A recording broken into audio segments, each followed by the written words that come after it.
"There's no room for you here." My hands trembled as I gripped the kitchen counter. My heart pounded so hard I thought it might burst right there in the home I'd helped buy. Those 8 words from my own daughter-in-law hit me like a slap across the face. But they had no idea what I was about to do next. Let me tell you exactly what happened that cold February morning in Millbrook, Tennessee. I'm Rosalind Pemberton, most folks call me Rosie, and I'm 71 years old. I'm here in my cozy living room now, looking out at the beautiful Emerald Coast of Florida. But 2 years ago, I was standing in a kitchen I'd dreamed of since I was a little girl. Being told I wasn't welcome in the house my own life savings had bought. You see, I'd given my son Brad and his wife Savannah $165,000. Every penny I'd saved from 40 years of working double shifts at the textile mill. That money was supposed to secure my golden years with family.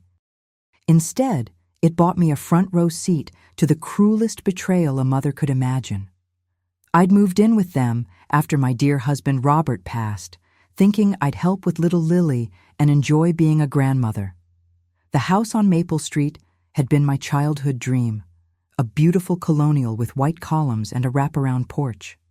When Brad said they'd found it, my heart soared.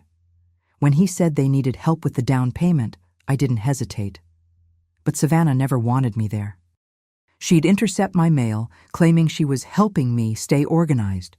She'd make snide comments about my cooking, my clothes, even how I talked to my own granddaughter. Brad would just shrug and say, "You know how women are, Mom." That morning, I'd made pancakes for Lily like I did every Saturday. Savannah stormed into the kitchen, her face twisted with that familiar look of disgust she reserved just for me. "I can't take this anymore," she hissed. "You're always in the way." "There's no room for you here." I looked at my son, hoping he'd defend me, protect me like I'd protected him his whole life. Instead, he stared at his coffee cup and mumbled, "Maybe it would be better if you found your own place, Mom." Now tell me in the comments what you're doing while you listen to my story. Are you having your morning coffee like I am right now? Or maybe taking a quiet moment for yourself? Hit that like button, because each like is so important to help my voice reach other women who need to hear this. And subscribe to Grandma's Legacy, because no woman should ever feel alone when her own family turns against her. I didn't argue that morning. I didn't cry or beg or make a scene. I simply nodded, walked upstairs to my room, and began packing my things. But as I folded my clothes and gathered my photographs, my fingers found something they hadn't expected. The yellow folder I'd tucked away in my dresser drawer months earlier.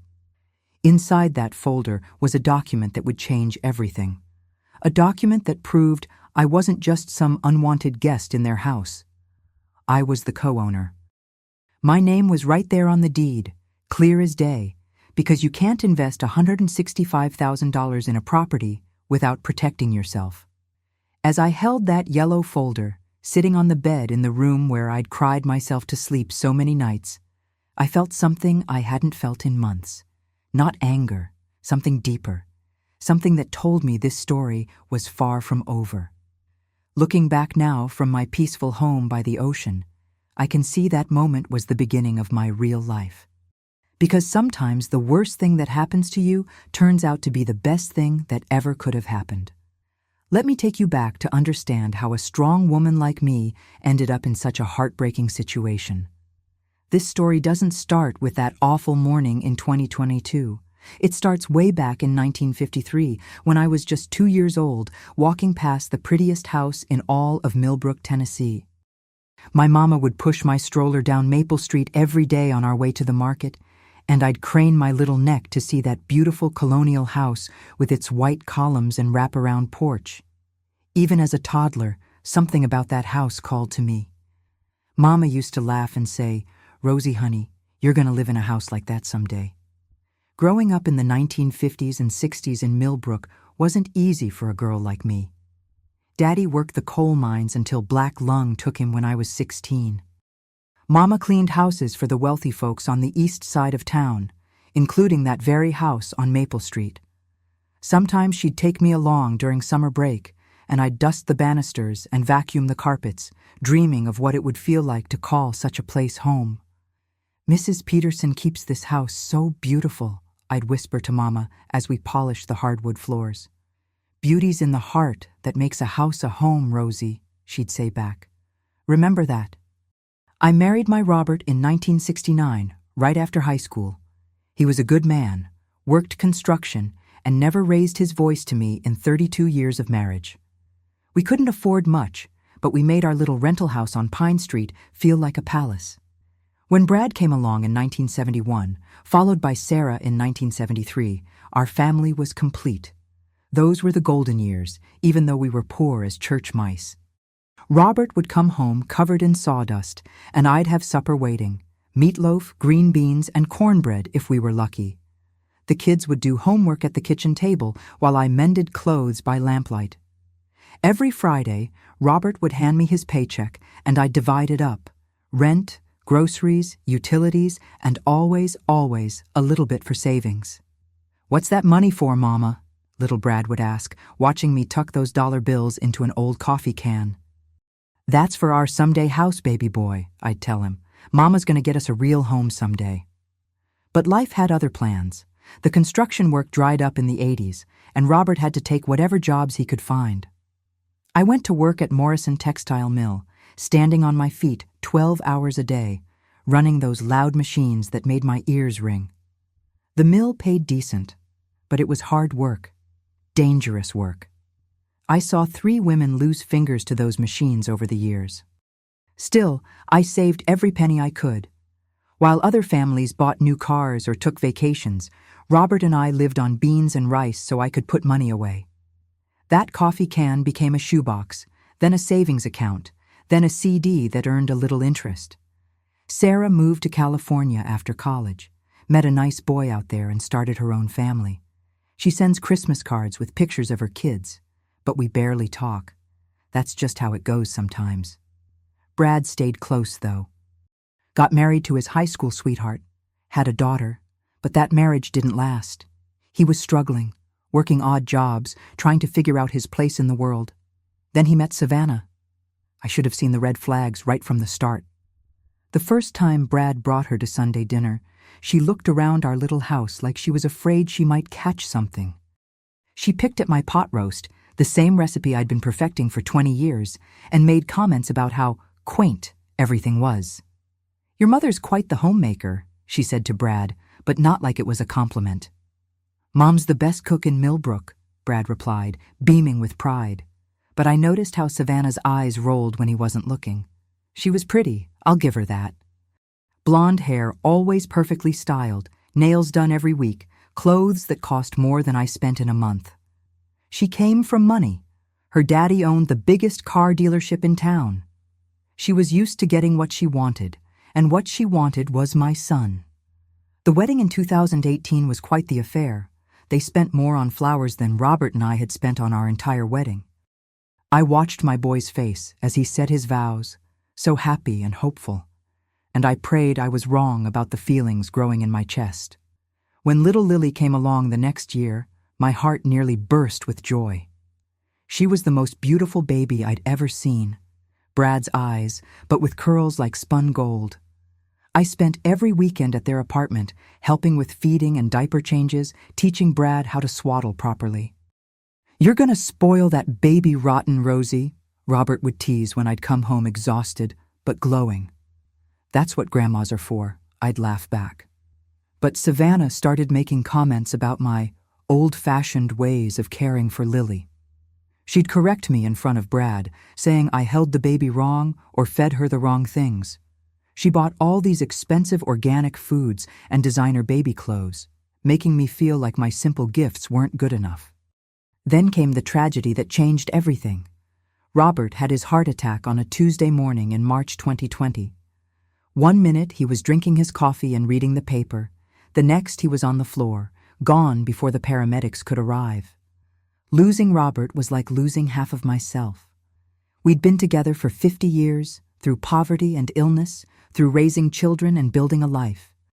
The house felt so empty without his laugh, without his gentle hands fixing things that broke, without his arms to hold me when the world felt too heavy.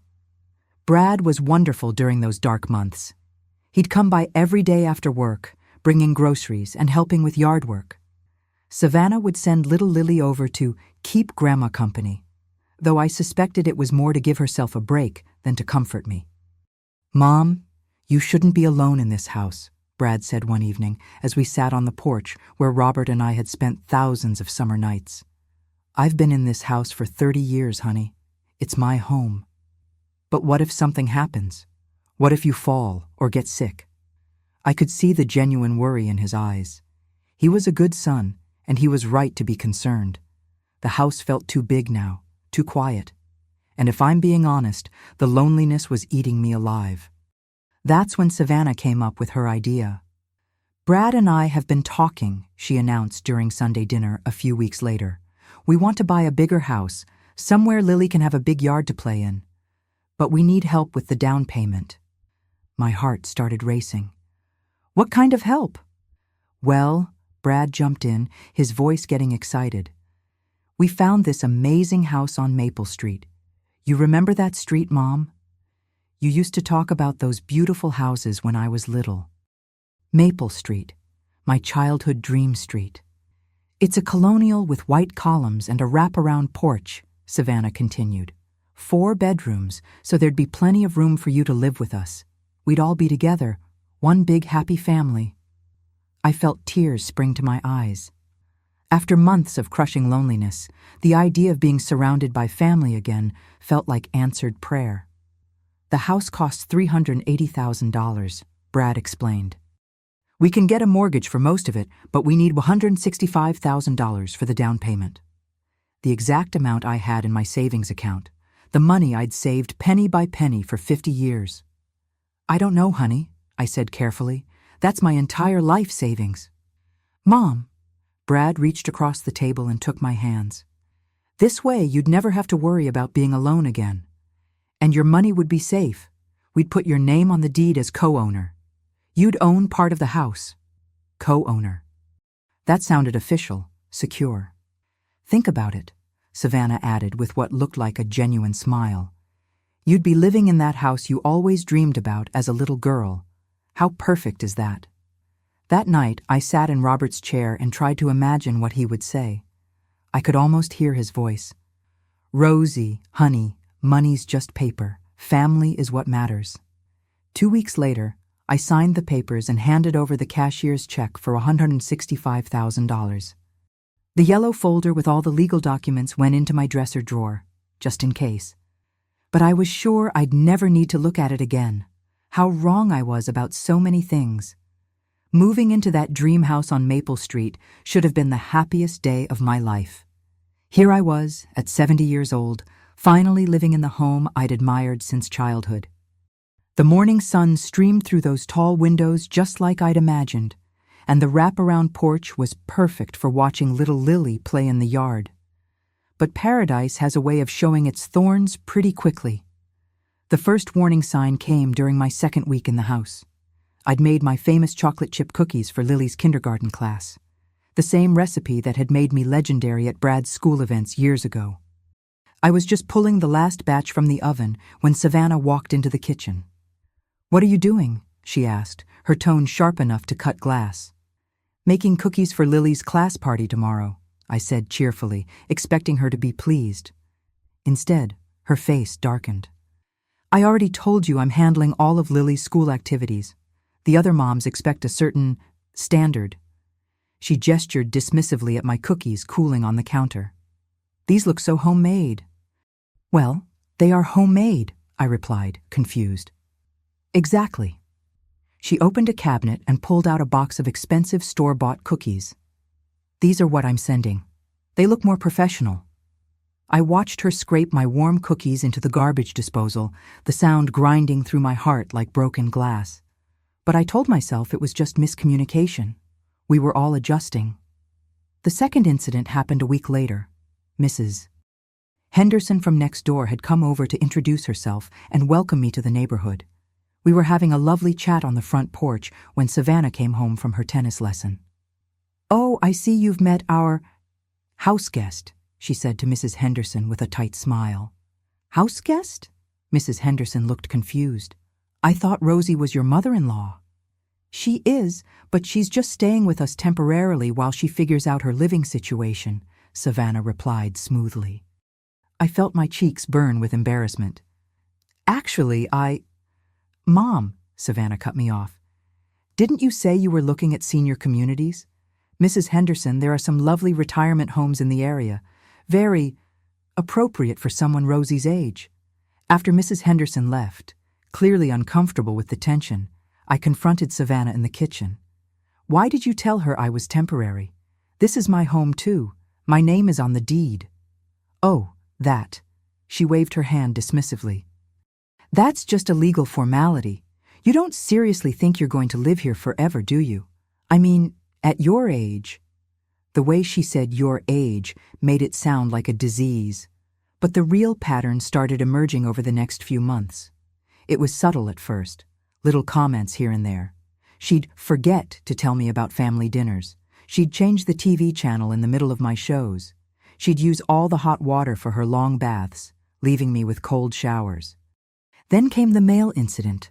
I noticed I wasn't getting my usual letters, my bank statements, Social Security information, Medicare documents. When I asked Savannah about it, she claimed she was helping me by organizing all my paperwork. At your age, it's easy to get confused by all those official documents, she said with fake concern. I'm just making sure nothing important gets lost. She'd set up a system where all my mail went to a box in her home office, and she'd sort through it before giving me what she deemed important. Of course, what she considered important and what actually was important were two very different things. I discovered she'd been intercepting letters from my Medicare provider about changes to my coverage. I found out when I went to pick up my blood pressure medication and was told my insurance had lapsed. There must be some mistake, I told the pharmacist. No mistake, Mrs. Pemberton. According to our records, you didn't respond to the renewal notices they sent 3 months ago. 3 months of notices I'd never seen. When I confronted Savannah, she had the nerve to act like she was the victim. I can't keep track of every piece of paper that comes to this house, she snapped. Maybe if you weren't so disorganized, you'd remember to tell me what's important. But it wasn't just the mail. She started forgetting to include me in family activities. Brad would mention going to Lily's school play after it was over, or I'd find out about birthday parties and family gatherings when I saw the photos on social media. Oh, didn't I tell you? Became her favorite phrase. Oh, didn't I tell you we were having dinner at my parents' house? Oh, didn't I tell you Lily had a dance recital? Oh, didn't I tell you Brad's work was having a family picnic? The isolation was calculated and cruel. She was systematically cutting me off from my own family while making it look like innocent oversight. Then there were the comments about my appearance. Maybe you should think about updating your wardrobe, she'd say, eyeing my practical clothes with distaste. Or maybe try a different hairstyle, something more modern. She'd invite her friends over for book club or wine nights, and I'd try to join the conversation, but she'd talk over me or change the subject whenever I spoke. That's such an interesting perspective, she'd say in a tone that clearly meant the opposite. Of course, things were so different back in your day. Back in my day. Like I was some relic from the 1800s instead of a woman who'd worked and saved and contributed to society for decades. The worst part was how it affected my relationship with Lily. Savannah started scheduling all of Lily's activities during times when I'd normally be available to help. Grandma can't come to your soccer game, sweetie. She needs to rest. You know how tired old people get. Grandma can't help with your homework tonight. This new math is too complicated for her to understand. Grandma can't take you to the park. She's not steady enough to watch you properly. I watched my precious granddaughter start to look at me like I was fragile, incompetent, like spending time with me was a burden rather than a joy. But the cruelest manipulation was yet to come. I started noticing changes in Brad, too. He'd always been a mama's boy, calling me every day when he lived across town, bringing me flowers for no reason, asking for my advice about everything from job decisions to what color to paint his living room. Now he barely looked at me during dinner. When I'd try to start conversations, he'd give one-word answers. When I'd offer to help with household tasks, he'd say, "Savannah handles all that now." I finally cornered him one evening when Savannah was out at another one of her social events. "Brad, honey, have I done something wrong? You seem so distant lately." He sighed and rubbed his face, suddenly looking much older than his 32 years. "Mom, Savannah thinks, well, she thinks you're having trouble adjusting to living here." "What kind of trouble?" "She says you're always criticizing how she runs the house. And you get confused about things, like with your mail and your medications." I felt like he'd slapped me. "Brad, you know that's not true. Savannah has been intercepting my mail and, see?" He held up his hand to stop me. "This is what she means. You're always making accusations. It's stressing her out, Mom. It's stressing all of us out." That's when I realized what was happening. Savannah wasn't just isolating me from the neighbors and family activities. She was poisoning my own son against me, making him believe I was the problem. Over the next few months, the gaslighting intensified. She'd move my things and then act concerned when I couldn't find them. "Are you sure you put your reading glasses on the kitchen counter? Maybe they're in your room. Sometimes as we age, our memory..." She'd change plans and then act like she told me about the changes. "Remember? I told you yesterday we were eating dinner at 6 instead of 5:30. Were you not listening?" She'd turn the thermostat way down at night and then express worry about my constant complaining about being cold. "Maybe you should see a doctor about your circulation." The psychological torture was so subtle that I started doubting myself. Maybe I was becoming forgetful. Maybe I was too critical. Maybe I was the difficult one. But the breaking point came right before Christmas. Savannah had planned a big holiday party, and I'd offered to make my traditional Christmas cookies, the ones that had been a family favorite for 40 years. She'd agreed, even seemed enthusiastic about it. I spent the entire day before the party baking batch after batch of cookies, decorating them carefully, arranging them on beautiful platters. My arthritis was acting up, but I pushed through because I wanted to contribute something special to what I hoped would be a wonderful family memory. The morning of the party, I came downstairs to find all my cookies in the garbage. "Oh, good, you're up," Savannah said casually, not even looking guilty. I decided to go with a more sophisticated dessert selection. "Your cookies were a little too rustic for the crowd I invited." She gestured to a table laden with expensive pastries from the upscale bakery downtown. "But I spent all day yesterday." "I know, and that was sweet of you. But this party is important for Brad's business connections. Image matters." That night, I sat in my room listening to laughter and conversation drifting up from downstairs. I could hear people complimenting the beautiful desserts and Savannah accepting praise for her impeccable taste. I realized then that I wasn't family to her. I was an embarrassment to be hidden away, a problem to be managed until she could figure out how to get rid of me permanently.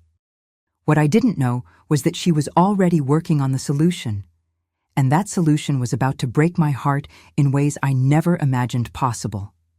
The morning that changed everything started like any other Saturday in February. I woke up early, as older folks tend to do, and made my way downstairs to start the coffee. The house was still quiet. Savannah never got up before 9 a.m. on weekends, and Brad had been working late shifts at his new job. I was standing at the kitchen counter, measuring coffee grounds, when I heard little Lily's footsteps on the stairs.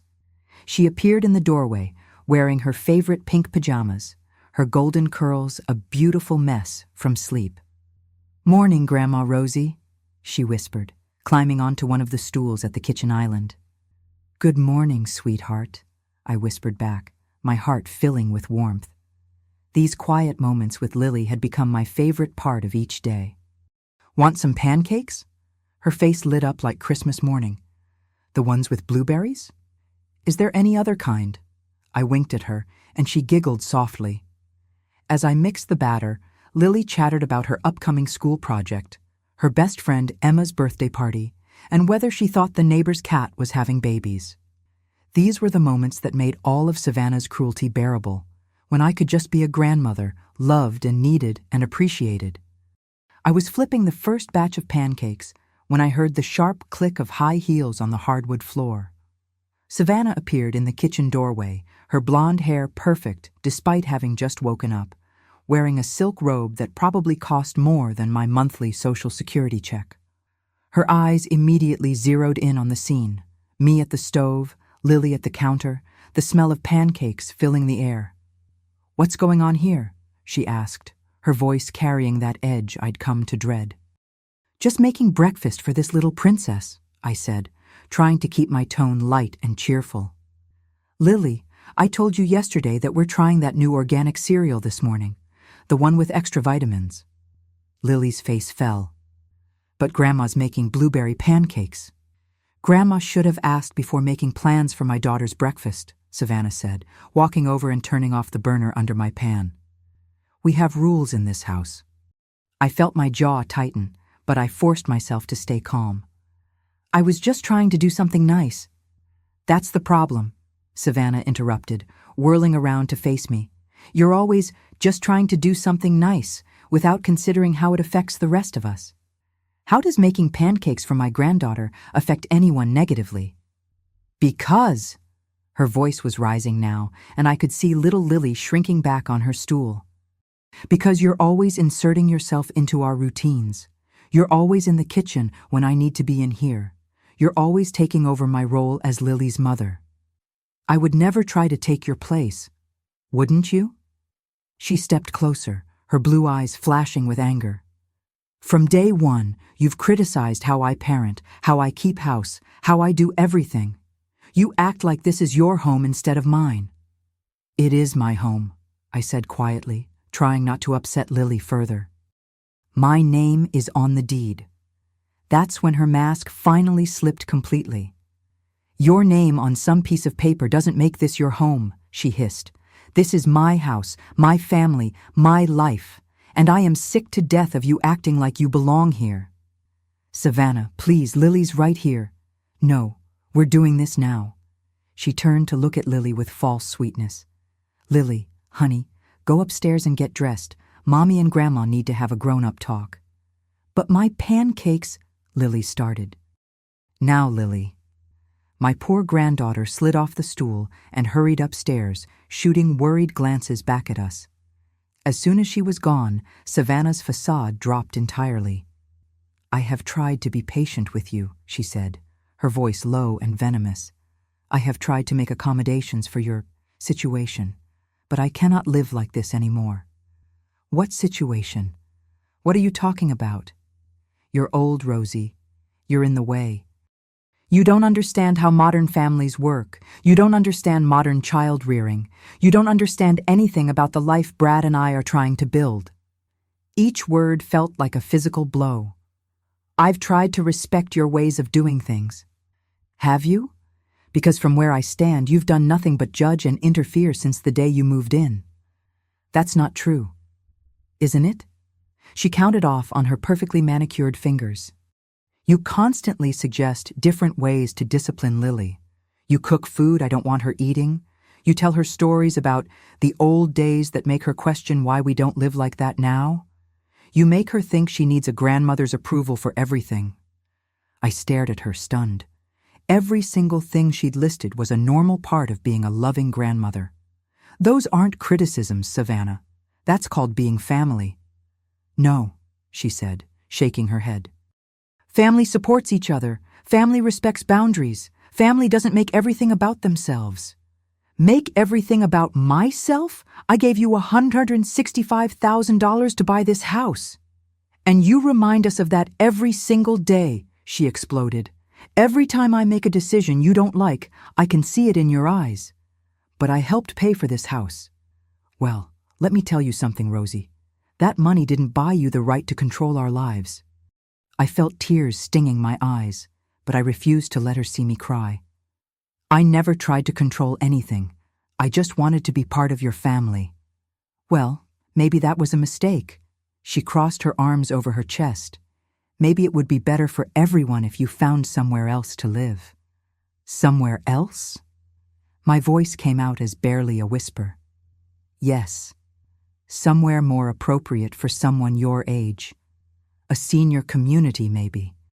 Somewhere you'd have friends your own age, activities suited to your limitations. The kitchen fell silent, except for the tick of the grandfather clock in the hallway. I looked around at this room where I'd hoped to make so many happy memories. Cooking holiday meals, teaching Lily family recipes, sharing quiet morning coffee with my son.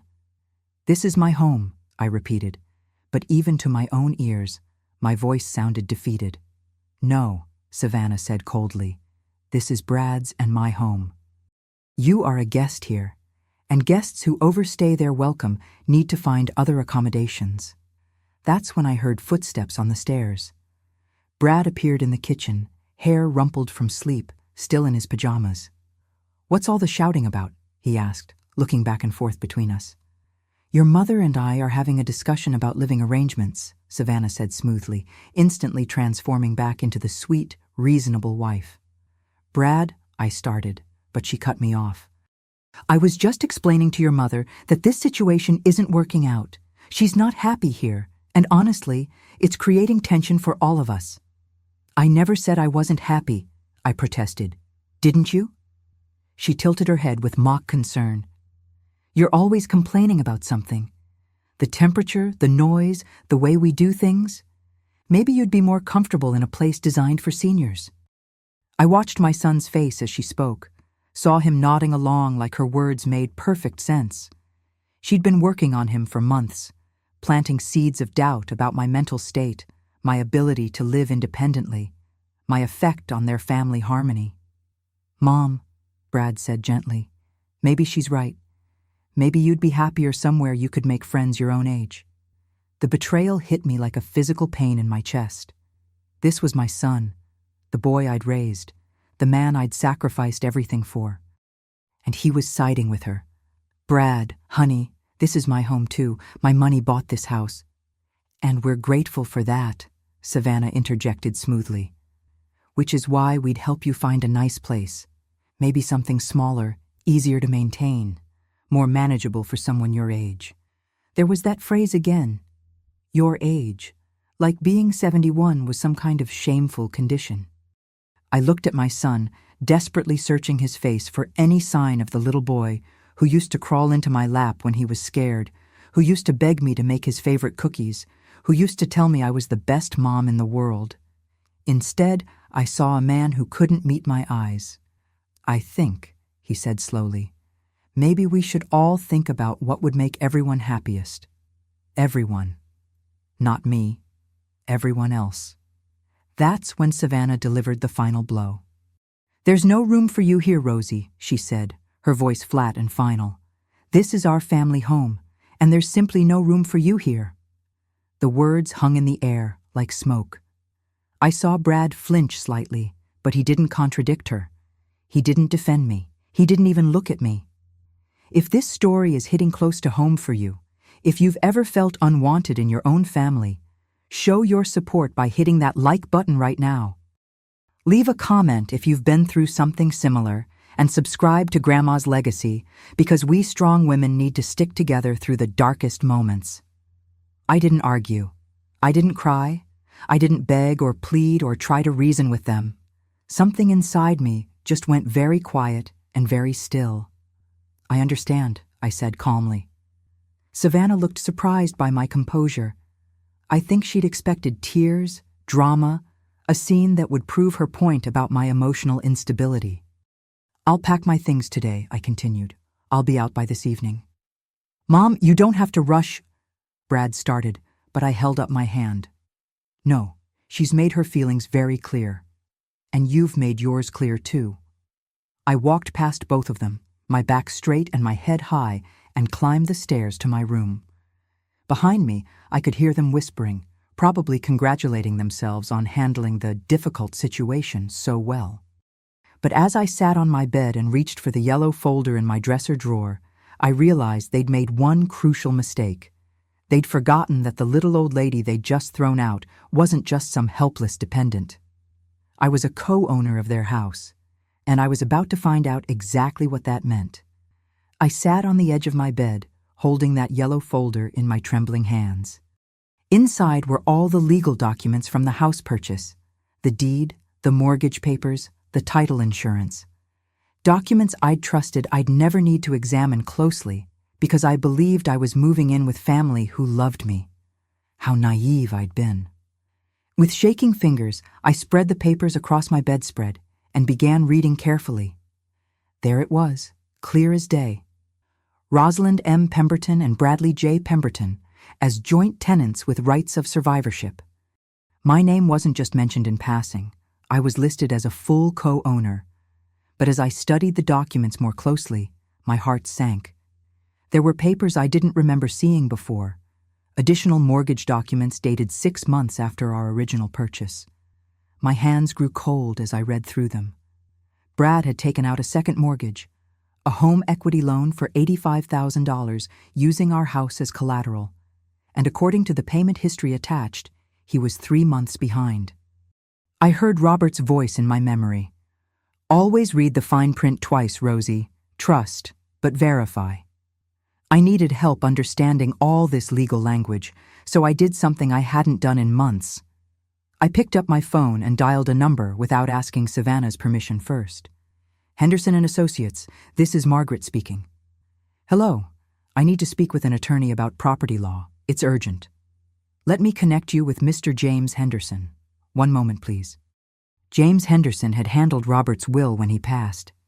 He was a kind man in his 60s who'd always treated me with respect, never talking down to me like so many younger people did.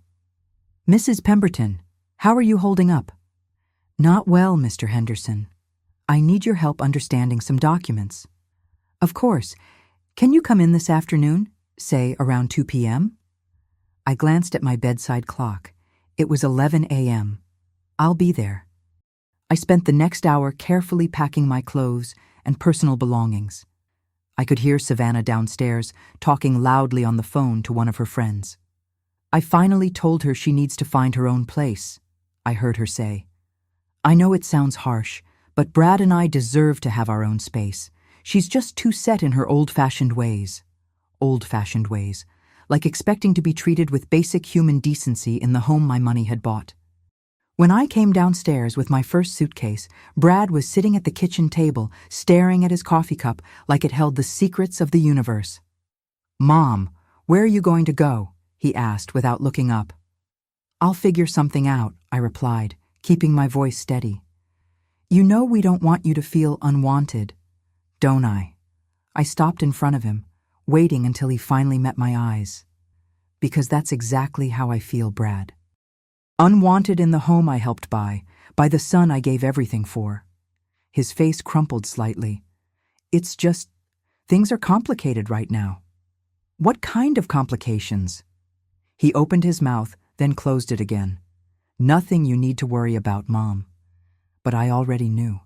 The second mortgage, the missed payments, the financial trouble they'd hidden from me while treating me like a burden. I made 3 trips to load my car, carrying 40 years of memories in cardboard boxes and plastic bags. Savannah disappeared during this process, probably at the salon or shopping with her friends, celebrating her victory.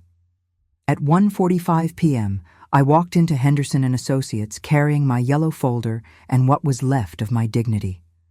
Mrs. Pemberton. Mr. Henderson rose from behind his desk, gesturing to a comfortable chair. Tell me what's happening. I spread the documents across his desk and told him everything. The money I'd invested, the living arrangement, the systematic cruelty, the morning's confrontation, and most importantly, the discovery of the second mortgage. He listened without interrupting, occasionally making notes on a legal pad. When I finished, he leaned back in his chair and studied the papers. Well, he said finally, you're in a more powerful position than you realize. What do you mean? You're not just a co-owner, Mrs. Pemberton. You're a joint tenant. That means you have equal rights to the entire property. They can't force you to leave your own home. But they already did force me to leave. Illegally. His expression grew stern. What they did this morning constitutes illegal eviction. You have every right to return to that house immediately. But even if I have the legal right, how can I live there now? After what they said? Mr. Summa. Henderson was quiet for a moment, studying the mortgage documents. There's something else you need to know. This second mortgage your son took out, it's in default. The bank sent a notice of intent to foreclose last month. My heart stopped. Foreclose? If the missed payments aren't brought current within 30 days, the bank will begin foreclosure proceedings. Since you're a co-owner, you have the legal right to bring the payments current yourself if you choose. Or what? Or you can let the foreclosure proceed.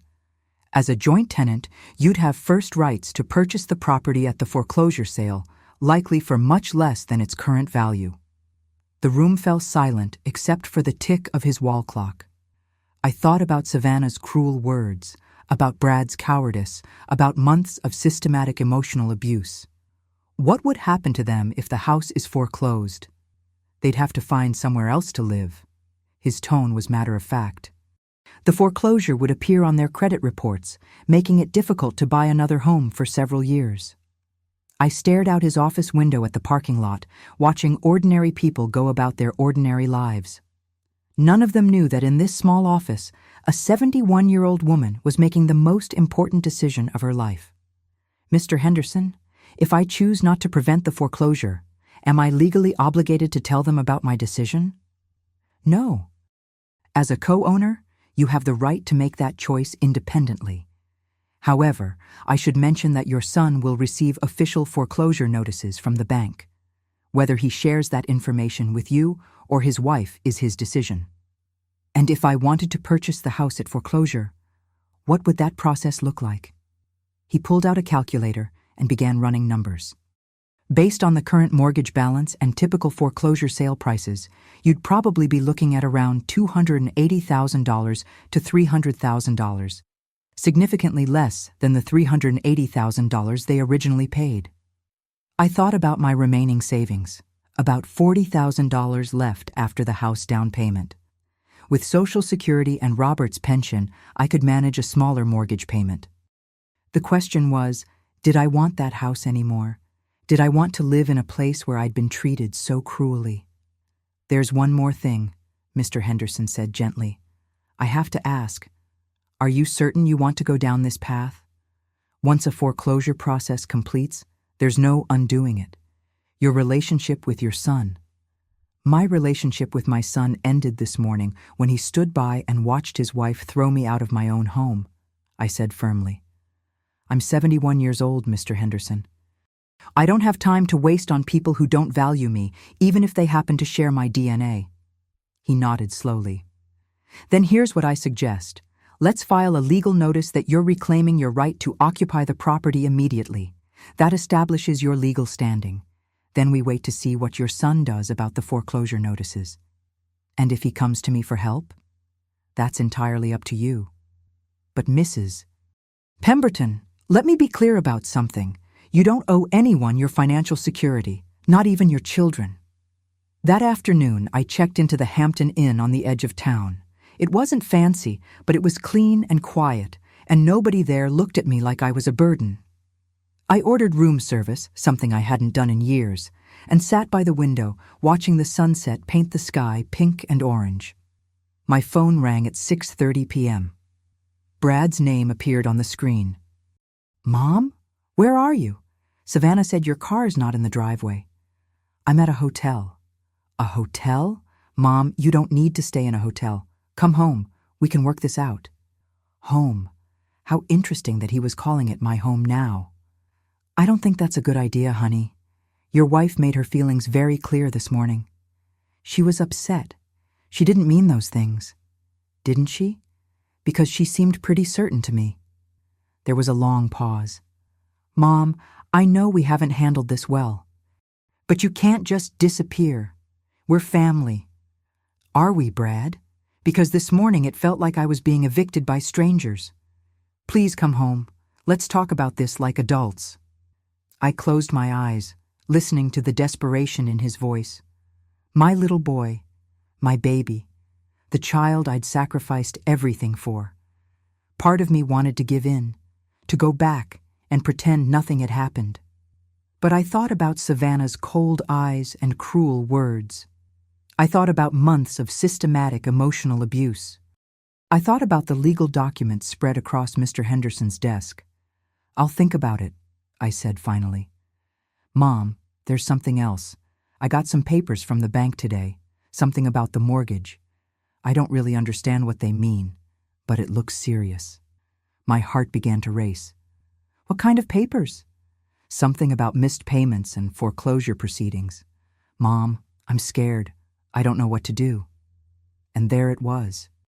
The moment I'd known was coming since I'd seen those mortgage documents. "Brad," I said carefully, "why don't you bring those papers by my hotel tomorrow morning? We can look at them together." "You'll help us figure this out?" Such a loaded question, such a complicated answer. "We'll see, honey. We'll see."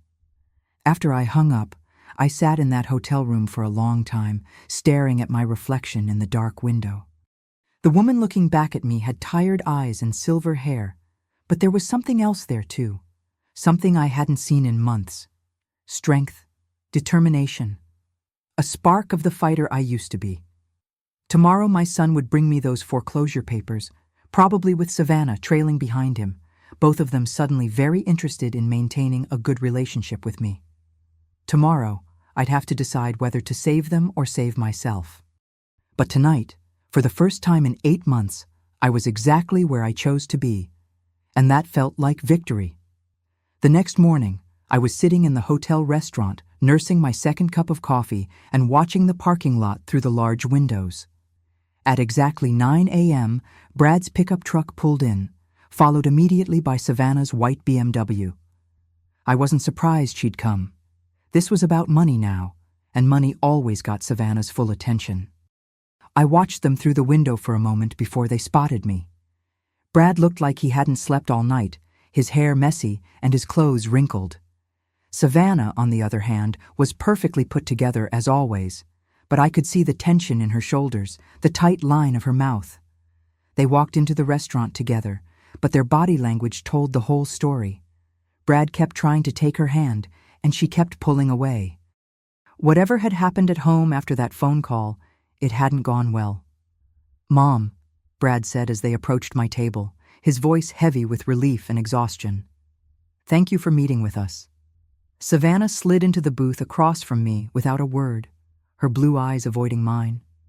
Interesting. Yesterday she'd been full of righteous indignation about boundaries and inappropriate living arrangements. Today she looked like a woman who just realized she might have made a very expensive mistake. "You said you got papers from the bank," I said directly to Brad, skipping the pleasantries. He pulled a thick envelope from his jacket pocket and handed it across the table. As I spread the documents out in front of me, I could feel both of them watching my face intently. The foreclosure notice was even worse than I'd expected. Not only were they 3 months behind on the second mortgage, but they'd missed the last 2 payments on the primary mortgage as well. The total amount needed to bring everything current was $47,000. "When did this start?" I asked, keeping my voice neutral. Brad's face flushed red. "It's been building up for a while. The construction job I had lined up fell through last fall, and I've been working part-time at the hardware store ever since. It's just not enough to cover everything." "What about your job at the car dealership?" I looked at Savannah. I left that position," she said quietly, still not meeting my eyes. "When?" "6 months ago." I felt a cold anger building in my chest. "So neither of you has been working full-time for months, but you didn't think to mention this when you were telling me how unwelcome I was in my own home?" "We didn't want you to worry," Brad started. "Didn't want me to worry?" I interrupted.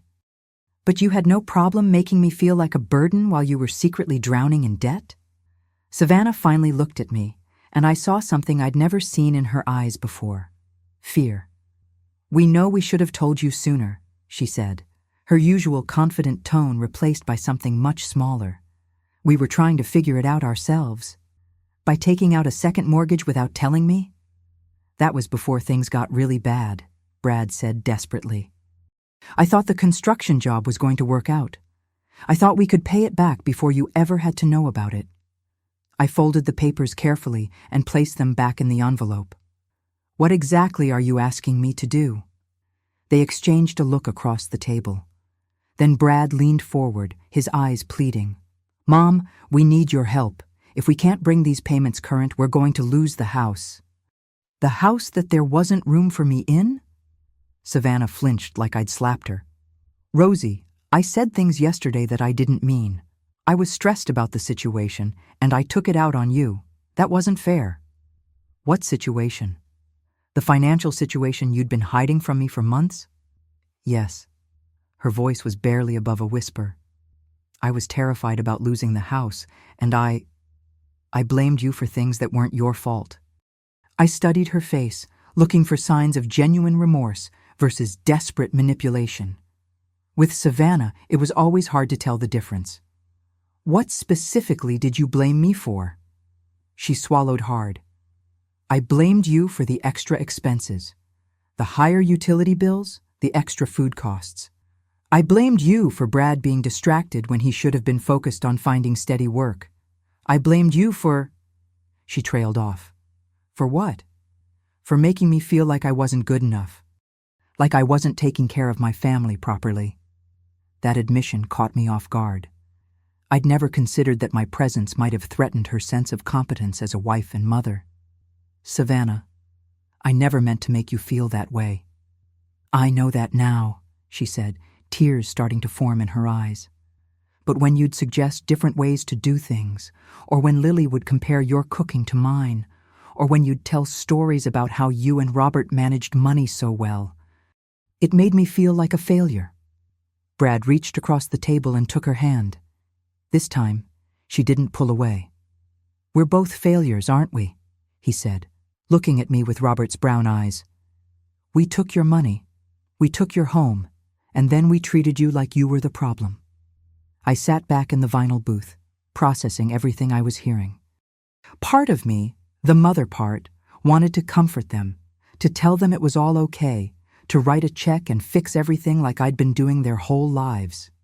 But another part of me, the part that had been systematically humiliated and emotionally abused for 8 months, wasn't ready to forgive quite so easily. "Let me ask you something," I said carefully. "If I hadn't discovered the foreclosure papers, if you'd managed to keep this financial crisis hidden from me, what would have happened?"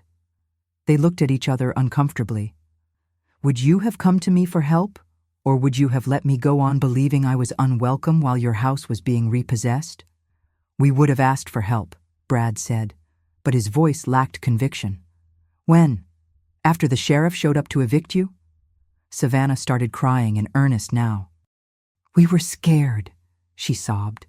"We were so scared and so ashamed. We didn't know how to tell you that we'd messed up so badly. So instead you decided to push me out of the house before I could discover the truth?" "It wasn't planned like that," Brad protested. "Yesterday morning just escalated. We were both stressed about money, and when you and Savannah got into it about the pancakes—" "The pancakes were never the real issue," I said firmly. "The real issue was that you were both terrified I'd find out you'd been lying to me for months." The restaurant had filled up with the breakfast crowd, and I was suddenly aware of how public this conversation was. A family at the next table was trying not to stare at Savannah's tears. "Let's go sit in my hotel room," I said. "We need privacy for this discussion." 20 minutes later, we were sitting in my small hotel room, Brad and Savannah on the one chair and desk chair, me on the edge of the bed. The papers were spread across the small table, and the weight of the situation was settling over all of us. "Here's what I understand," I said, organizing my thoughts carefully. "You need $47,000 to save the house. You have no savings, no steady income, and no way to get this money except from me." They both nodded miserably. "And yesterday, before you knew I was your only hope, you threw me out of the house and told me there was no room for me in your family." "Mom," Brad started. "I'm not finished." I held up my hand. "For 8 months, Savannah has systematically made me feel unwelcome in the home my money bought. She intercepted my mail, excluded me from family activities, criticized everything I did, and made me feel like a burden. And you, Brad, stood by and let it happen." "You're right," he said quietly. We treated you terribly. Yes, you did. So now I need to decide whether to spend nearly every penny I have left in this world to save people who made it clear they don't want me in their lives. The room fell silent except for the hum of the air conditioner and the sound of traffic outside. What would happen if I said no? I asked. We'd lose the house, Savannah whispered. And our credit would be ruined. We'd have to find somewhere to rent, but with a foreclosure on our record. Where would you go? Maybe my parents would let us stay with them temporarily, she said. But they've never liked Brad much, and they'd never let us hear the end of this mess. I thought about Lily, sweet little Lily who had no part in any of this adult drama. She'd lose her home, her stability, her sense of security, because the grown-ups in her life had made terrible decisions. There's something else you need to know, I said. I've already spoken with a lawyer. Both their faces went white. What did he say? Brad asked. He confirmed that I'm a co-owner of the house, not just someone who helped with the down payment. That means I have equal legal rights to the property. We know that, do you? Because yesterday Savannah told me that my name on the deed was just a legal formality. I looked directly at her. That's not true. I own half of that house, which means you illegally evicted me from my own property yesterday morning. Savannah's hand flew to her mouth. I didn't know. Yes, you did. You knew, and you thought you could bully me into giving up my rights because I'm an old woman who wouldn't fight back. That's not, she started, then stopped. Okay, maybe part of me thought you wouldn't push back legally. Well, I can, and I have. My lawyer has already filed papers establishing my right to return to the house immediately. So you're coming home? Brad asked hopefully. That depends. On what? I looked at both of them. My son who'd failed to protect me, and my daughter-in-law who'd made my life miserable. Yesterday they couldn't wait to get rid of me. Today they needed me desperately. It depends on whether you're ready to treat me like an equal partner in this house, not like an unwanted charity case you're doing a favor for. Of course, Brad started. Let me finish. If I pay this $47,000 to save the house, I'm not doing it as a gift. I'm doing it as an investment in my own property. That means I want my name on all the mortgage documents, and I want a legal agreement about how household decisions get made. What kind of agreement? Savannah asked nervously. The kind that prevents you from ever treating me the way you treated me these past 8 months. They sat in stunned silence, clearly not having expected me to negotiate from a position of strength. I need to think about this, I continued. You've asked me to risk my financial security to save people who just yesterday told me I wasn't welcome in their lives. That's not a decision I'm going to make lightly. How long do we have? Brad asked. I consulted the foreclosure papers. According to this, you have 18 days before the sale date. 18 days, Savannah repeated, like she was trying to make the timeline feel real. 18 days for me to decide if I want to save your house, or if I'd rather let it go to foreclosure and start fresh somewhere else. Start fresh? Brad looked confused. My lawyer tells me I have the right to bid on the house at the foreclosure sale. I could potentially buy it back for much less than what you owe. The implication hung in the air like smoke. I could save them, or I could let them lose everything and pick up the pieces myself. For the first time in our relationship, I held all the cards, and I was going to take my time deciding how to play them. I gave myself those full 18 days to think, and let me tell you, they were the longest 18 days of my life. I stayed at the Hampton Inn, establishing a routine that felt surprisingly peaceful. Every morning I'd have breakfast in their little restaurant, reading the newspaper without anyone commenting on my choice of coffee or criticizing how I buttered my toast. Every afternoon I'd walk through downtown Millbrook, visiting shops I'd never had time to explore when I was working double shifts at the textile mill. It was during one of those walks that I had the encounter that changed everything. I was sitting on a bench outside the courthouse, watching people go about their business, when an elderly woman approached me. She was probably in her late 70s, with silver hair and kind eyes behind wire-rimmed glasses. "Excuse me," she said, "but aren't you Rosalind Pemberton? You worked at Morrison Textile, didn't you?" I did, I replied, surprised. I'm sorry, do I know you? I'm Dorothy Henderson. My husband James is the lawyer. He mentioned you were his client, and when I saw you sitting here, I thought I'd introduce myself. Dorothy Henderson, the wife of the man helping me navigate this mess. Please, sit down, I said, patting the bench beside me. James told me a little about your situation, she said carefully. I hope you don't mind, but I wanted to tell you something. Of course. 15 years ago, I went through something very similar with my own daughter and son-in-law. They convinced me to sell my house and move in with them to help with childcare expenses. Within 6 months, I was being treated like hired help instead of family. My heart sank. What did you do? I stayed, she said simply. I stayed for 5 years, letting them treat me poorly because I was afraid of losing my grandchildren. I was afraid of being alone. Do you regret it? Every single day.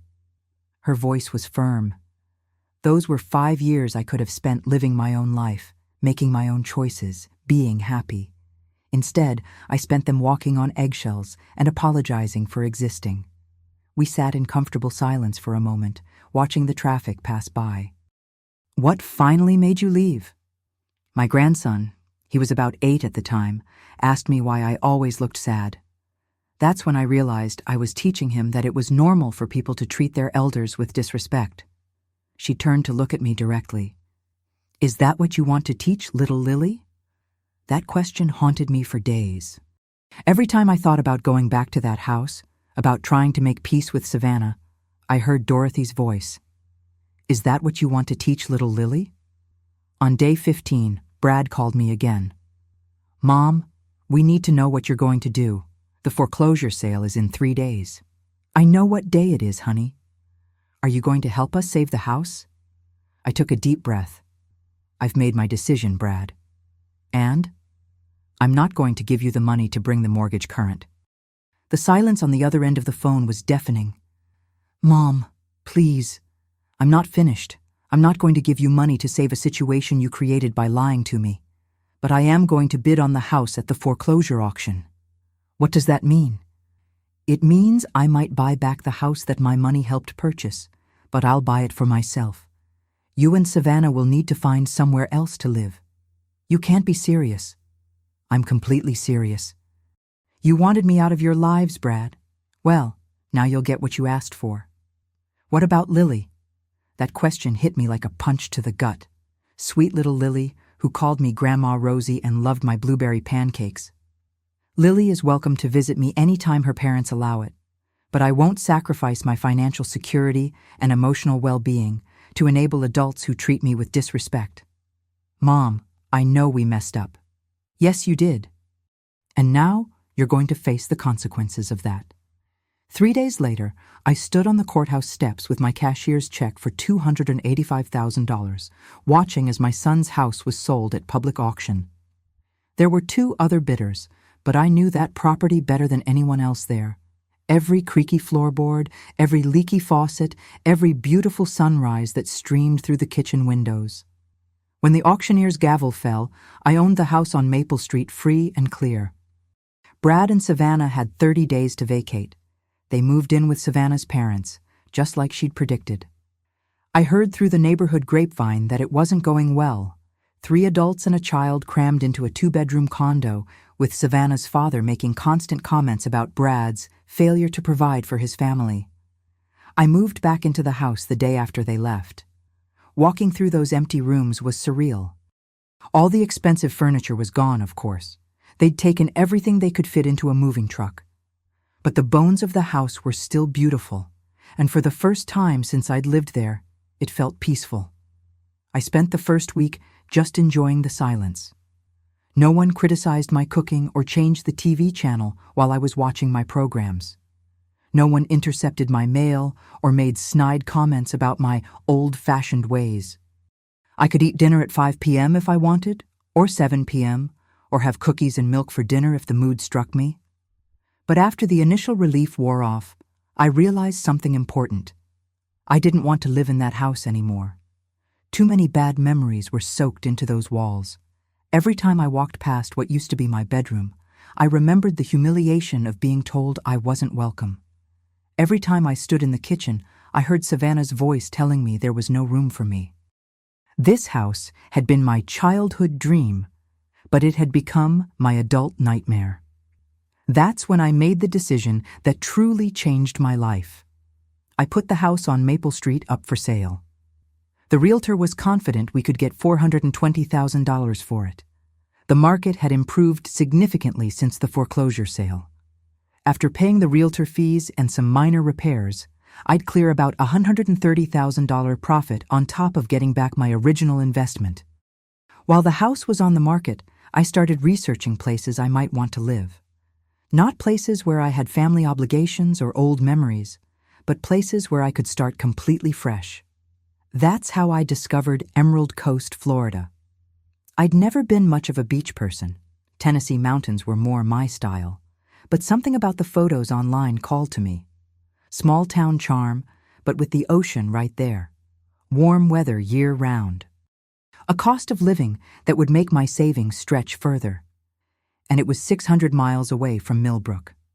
I flew down for a long weekend to explore, staying at a bed and breakfast run by a woman about my age named Dorothy Chen. She'd moved there from Ohio after her husband died, and her story resonated with mine. "Best decision I ever made," she told me as we sat on her wraparound porch, watching dolphins play in the surf. "Down here, nobody knows my history. Nobody has expectations about who I'm supposed to be or how I'm supposed to act. I'm just Dorothy, and that's enough." Just Dorothy. Just Rosie. What a concept. I found my house on the second day of that trip. It was a small cottage 3 blocks from the beach, painted pale yellow with white trim and a front porch that looked out over a community garden. The previous owner had been a widow who'd moved to be closer to her daughter, and she'd left it in beautiful condition. The price was $180,000, exactly what I'd originally invested in Brad's house. "It's like the universe is telling you something," Dorothy said when I called to tell her about the cottage. Maybe it was. The house in Millbrook sold in 2 weeks. I packed everything I wanted to keep into a small moving truck, donated the rest to charity, and drove south toward a new life. Moving to Emerald Coast was like stepping into a different world. My neighbors were friendly, but not intrusive. The woman next door, Sarah Martinez, brought me homemade empanadas and invited me to join her Tuesday evening book club. The man across the street, retired Navy Captain Bill Thompson, helped me set up my cable TV and didn't once comment on my choice of programs. I joined the community garden and discovered I had a talent for growing tomatoes. I volunteered at the local library's literacy program, teaching adults how to read. I took a watercolor painting class at the community center and learned I wasn't half bad at capturing sunsets. For the first time in my adult life, I was living entirely for myself. But the most surprising development came 6 months after I'd settled in. I was watering my tomato plants one evening when my phone rang. The caller ID showed a number I didn't recognize, but the area code was familiar. Millbrook, Tennessee. "Hello? Grandma Rosie?" My heart stopped. "Lily?" "Yes, it's me. I'm calling from Mommy's phone, but she doesn't know." I sat down hard on my porch steps. "Sweetheart, how did you get my number?" "I remembered it from when you lived with us. I've been practicing writing it down every day so I wouldn't forget." Smart little girl, just like her father used to be. "Honey, does your mommy know you're calling me?" "No. She said you moved far away and didn't want to talk to us anymore." The lie hit me like a slap. I'd left my forwarding address with the post office, hoping that maybe, someday, my son would try to reach out. "That's not true, Lily. I moved to Florida, but I would love to talk to you anytime your parents say it's okay." "Are you happy there?" Such a simple question with such a complicated answer. "Yes, sweetheart. I'm very happy here." "Good. I was worried you might be sad." "I'm not sad, baby girl. I'm living in a pretty yellow house near the ocean, and I have new friends and a garden where I grow the biggest tomatoes you've ever seen. Maybe I could visit you someday?" I would love that more than anything. We talked for 10 more minutes before I heard Savannah's voice in the background, calling for Lily. "I have to go," Lily whispered. "But Grandma Rosie?" "Yes, sweetheart? I love you. I love you too, Lily. So very much." After she hung up, I sat on my porch for a long time, watching the sun set over the water. That little girl loved me and remembered me, despite whatever her parents had told her. That was enough. That was more than enough. 2 years later, as I sit here in my beautiful yellow cottage, I can honestly say I've never been happier. I have friends who enjoy my company, hobbies that bring me joy, and a home that feels like sanctuary instead of a battleground. Brad sends me a Christmas card every year, just his signature, no personal message. Savannah never signs it. I send one back with pictures of my garden and my view of the ocean. We maintain polite distance, like neighbors who don't particularly care for each other but want to keep the peace. And that's okay. Some relationships can't be repaired, and trying to force healing only creates more pain. The most important lesson I learned is that love doesn't mean accepting mistreatment. Real love, healthy love, requires mutual respect, and I finally learned to demand that for myself. My story didn't end with dramatic revenge or public vindication. It ended with something much more powerful: inner peace and the quiet satisfaction of choosing my own happiness over family obligation. Sometimes the bravest thing you can do is walk away from people who don't value you, even when those people are family. As I sit here in my sunny Florida kitchen this morning, watching pelicans dive for fish in the emerald waters outside my window, I want to share with you the lessons that took me 73 years to learn. The first lesson is this: your worth is not determined by how useful you are to other people. For most of my life, I measured my value by how much I could give, to my husband, to my children, to my employers. I thought love meant endless sacrifice, and that asking for basic respect was somehow selfish. I was wrong. The morning Savannah told me there was no room for me in the house my money had bought, she wasn't just rejecting my presence. She was rejecting the idea that I deserved to be treated with dignity. And when Brad stood by and said nothing, he was agreeing with her. It took losing everything I thought I wanted to discover what I actually needed: peace, respect, and the freedom to live my own life on my own terms. The second lesson is about money and independence. Ladies, listen to me carefully. Never, ever give up your financial security for anyone, not even your children. I don't care how much they need it, how desperate their situation is, or how much they promise to protect you. Keep enough money to take care of yourself, because the people who truly love you will never put you in a position where you have to choose between helping them and securing your own future. When I handed over that $165,000, I thought I was investing in my family's happiness. What I was actually doing was putting myself at their mercy. The moment I became financially dependent on their goodwill, they started treating me like a burden instead of a beloved family member. Don't make my mistake.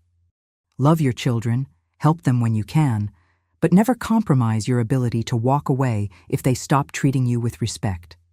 The third lesson is about boundaries.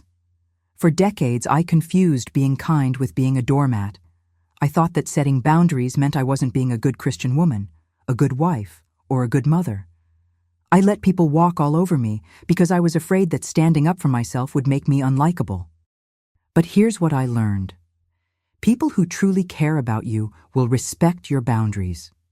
The people who get angry when you set limits are usually the ones who are benefiting from having none. When Savannah intercepted my mail, excluded me from family activities, and criticized everything I did, I should have addressed it immediately. Instead, I tried to be understanding, to make excuses for her behavior, to find ways to be less of a burden. I was teaching her that my needs didn't matter, and she learned that lesson very well. The fourth lesson is about family loyalty versus self-preservation. We're taught from childhood that family comes first, that blood is thicker than water, that we should forgive and forget no matter how badly we're treated. Sometimes that's true. Sometimes families go through rough patches and come out stronger on the other side. But sometimes family members become toxic, and staying loyal to them means betraying yourself. Sometimes the most loving thing you can do is remove yourself from a destructive situation, both for your own well-being and to stop enabling their bad behavior. I spent 8 months making excuses for Brad and Savannah, telling myself they were just stressed, just going through a hard time, just not thinking clearly because of their financial problems. The truth was simpler and harder to accept. They were treating me badly because I was letting them treat me badly. The 5th lesson is about starting over. I was 71 years old when I moved to Emerald Coast, and I was terrified. I'd never lived anywhere but Tennessee. I'd never had to make new friends as a senior citizen. I'd never had to build a life from scratch without a husband or children or grandchildren nearby. But you know what? Starting over in your 70s is not only possible, it can be the most liberating experience of your life. Down here in Florida, nobody knows I used to be the woman whose son threw her out of her own house. They don't know about the years I spent walking on eggshells or the nights I cried myself to sleep. They just know me as Rosie, the woman who grows amazing tomatoes, volunteers at the library, and makes the best key lime pie in the neighborhood. I've learned to paint watercolors, something I always wanted to try but never had time for. I've learned to use a computer and discovered I actually enjoy online shopping. I've made friends with people from all walks of life, and not one of them has ever made me feel like a burden or treated me like my opinions don't matter. If you're listening to this story and you're in a similar situation, if you're being mistreated by adult children or family members who think your age makes you powerless, please hear me. It's not too late to choose yourself. It's not too late to demand respect. It's not too late to build a life that brings you joy instead of pain. Now, I want to be clear about something. I don't hate my son. I'm disappointed in the choices he made, and I'm heartbroken that our relationship couldn't survive his wife's cruelty and his own cowardice. But hate takes too much energy, and I'd rather spend my energy on people and activities that make me happy. I also want to say something about forgiveness. People are always telling us we need to forgive, that holding grudges will poison our hearts. And maybe that's true for some situations. But forgiveness doesn't mean going back to a toxic relationship. Forgiveness doesn't mean pretending the abuse never happened or giving people unlimited chances to hurt you again.